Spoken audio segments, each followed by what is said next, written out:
Excelentíssimo senhor presidente do Supremo Tribunal Federal, ministro Ricardo Lewandowski, excelentíssimo senhor presidente do Congresso Nacional, senador Renan Calheiros, excelentíssima senhora presidente da República, Dilma Rousseff, faço questão de tratá-los de maneira absolutamente formal para mostrar, na inauguração da minha palavra, que não pode haver golpe com uma mesa composta com o chefe e a chefe dos três poderes da República. Sua Excelência, a presidente Dilma, optou, mais uma vez, por um discurso político. Perde a derradeira oportunidade de se defender contra os graves crimes que lhe são imputados. E esquece, Sua Excelência, a presidente Dilma, que este impeachment não nasceu no Congresso Nacional. Esse impeachment nasceu nas ruas do Brasil. E é por isso que eu quero saudar a representação do povo brasileiro. A senadora que me antecedeu saudou o governo de Vossa Excelência, deste lado de cada tribuna, de um lado o ex-governo, deste lado o povo do Brasil. Representado por jovens destemidos, abnegados, apartidários, que foram para as ruas para manifestar sua indignação.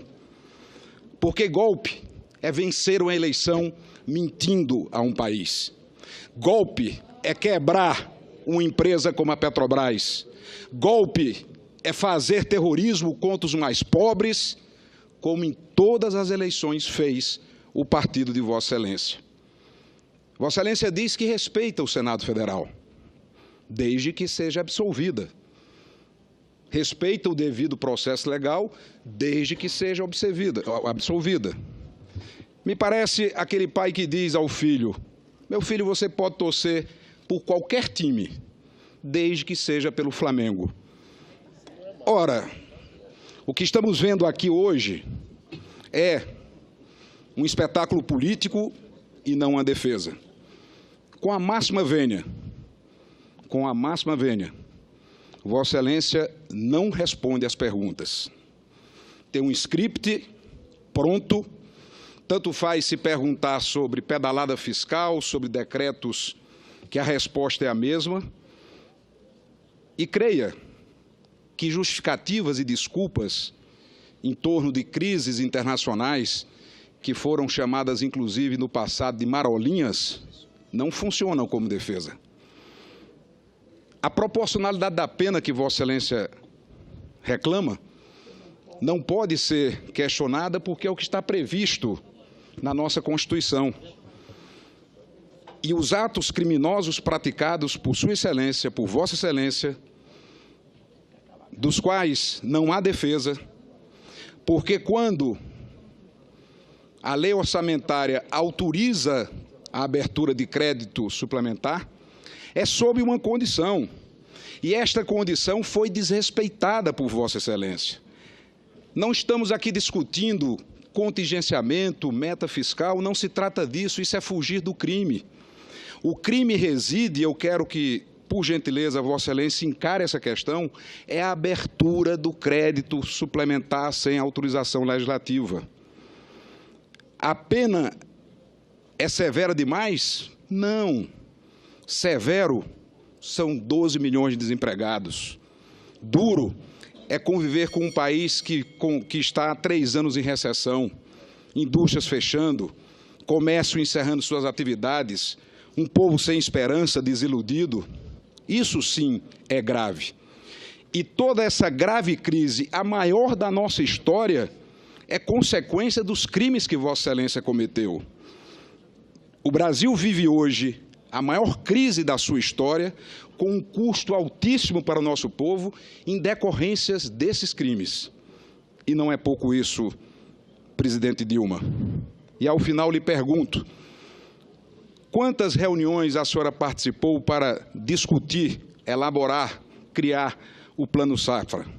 Qual era o tratamento que a senhora dispensava na sua rotina de trabalho ao relatório resumido de execução orçamentária, o REREL? Espero que a senhora não fuja das perguntas e possa responder às minhas indagações. Obrigado, senador. Senhora Presidente da República, com a palavra. Senador Cássio Cunha Lima, obrigado pelas perguntas, porque vai me permitir esclarecer muitas coisas. Senador, eu estou dizendo que haverá um golpe parlamentar se votarem contra se votarem a favor do impeachment e contra a minha absolvição, sem que haja crime de responsabilidade. Então, senador, a discussão é crime de responsabilidade por 3 decretos e as operações de crédito do Plano Safra. Eu, senador, não perdi a oportunidade de me defender, porque eu estou aqui discutindo com os senhores, debatendo com os senhores, escutando as opiniões dos senhores. Estou aqui debatendo e afirmando que nem os 3 decretos, nem as operações de subsídio dos agricultores, da grande agricultura comercial, dos médios agricultores da agricultura comercial e dos pequenos agricultores desse país receberam financiamento subsidiado. Então, senador, eu não concordo com o senhor, primeiro, que esse processo de impeachment veio das ruas de forma espontânea. Nenhum de nós aqui, senador, é ingênuo de não saber quem é que é o responsável pela aceitação desse processo de impeachment.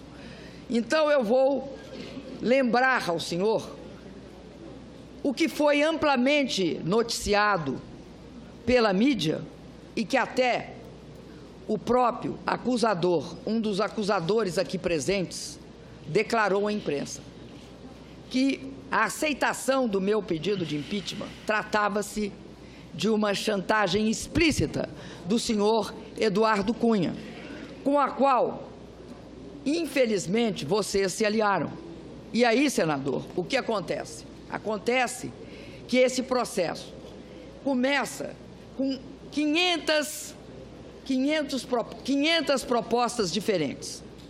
No início, senador, ele vai sendo ajustado aos poucos. Vai havendo um ajuste das próprias acusações, a ponto de, no final, no último momento, a acusação apresentar algo induzida pelo próprio Eduardo Cunha, conforme se pode ler, não em qualquer declaração minha ou de alguém aqui presente, mas na imprensa. A imprensa noticiou. E noticiou, inclusive, que a ameaça era ou vota comigo ou o impeachment é aceito. E essa foi o início desse processo, desse lamentável processo. E uma das características disso, senador, é que eu, que não sou julgada por lavagem de dinheiro, por ter contas no exterior, nem tampouco por utilização indevida de legislação, aprovação de legislação, ou por desvio de dinheiro público, estou aqui me defendendo na fase final do processo de impeachment, enquanto uma pessoa pública e notoriamente que cometeu crimes está protegida, senador. Disso há que se envergonhar, e muito. Disso há que se perceber que todos aqueles que operaram para adiar esse julgamento, para evitar esse julgamento, são cúmplices de um processo que começa com uma chantagem explícita. Tem na sua origem um pecado original, desvio de poder. Desvio de poder para atender aos seus próprios interesses. Então, senador, é disso que se trata, não de movimentos de rua, porque, infelizmente, essas mesmas lideranças, algumas delas, não todas, é verdade, algumas delas eram as mais enfáticas e esfuziantes em tirar retratos com o senhor deputado Eduardo Cunha. Além disso, a vida é assim, senador, dura.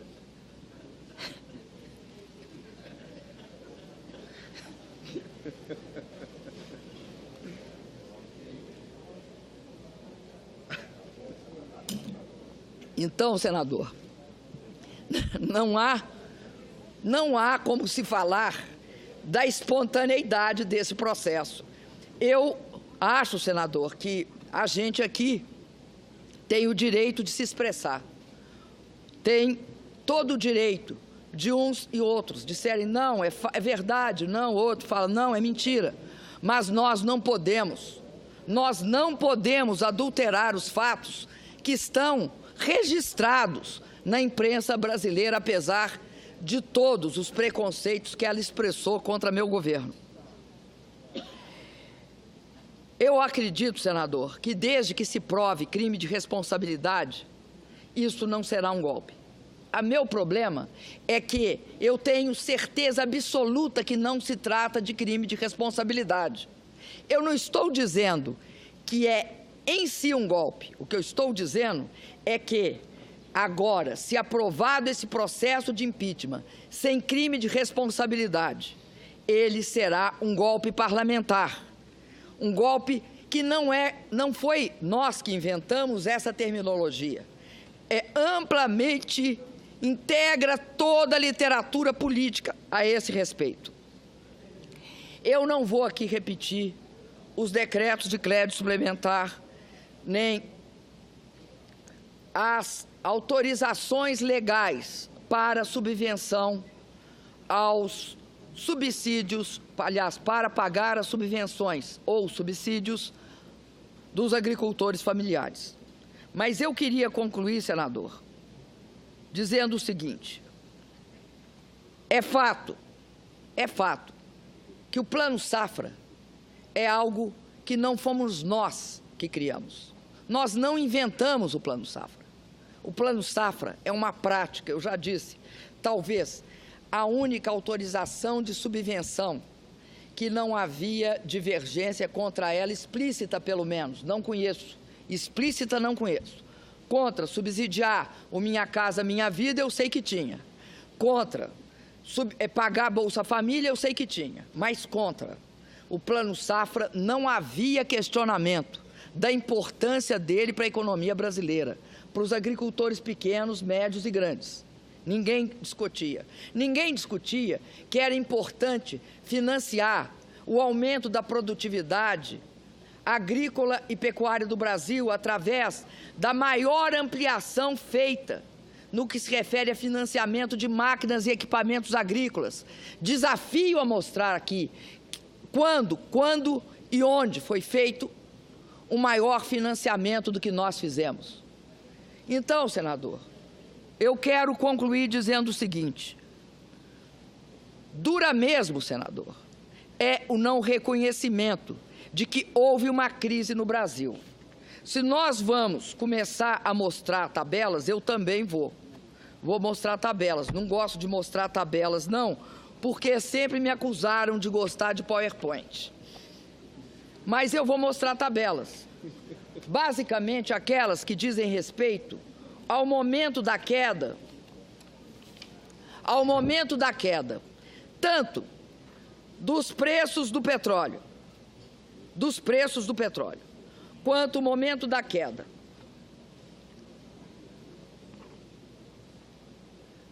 de todos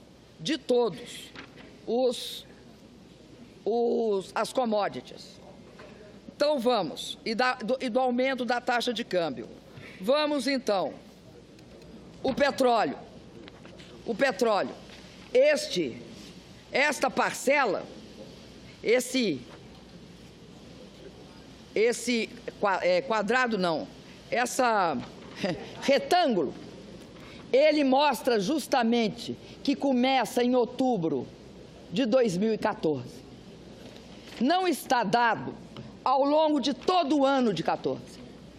A queda é brutal aqui, mas ela é mais forte a partir de janeiro que aqui. Aí ela cai abruptamente. Um dos fatores da crise é esse. O preço da soja por tonelada, ele vem caindo antes. Ele cai antes do que cai o preço do petróleo. E ele é bastante baixo a partir de outubro também de 2014. Aí a queda é extremamente forte e esse patamar, quando é atingido, é mantido. A partir de então. Além disso, senador, a taxa nominal de câmbio tem início a elevação nominal dela justamente nesse momento aqui. É aqui que começa a elevar. E se eleva acentuadamente, mudando o patamar. Ninguém tem bola de cristal para perceber isso em toda a sua dimensão.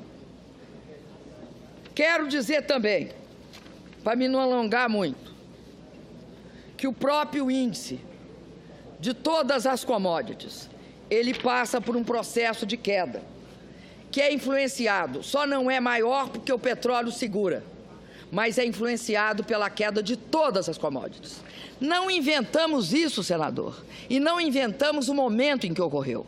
Então, é muito difícil começar essa discussão dizendo que a culpa da crise são 3 decretos e a operação do Plano Safra. Já disse que a operação do Plano Safra, baseada nos seus subsídios, tem efeito positivo sobre a demanda e não um efeito restritivo.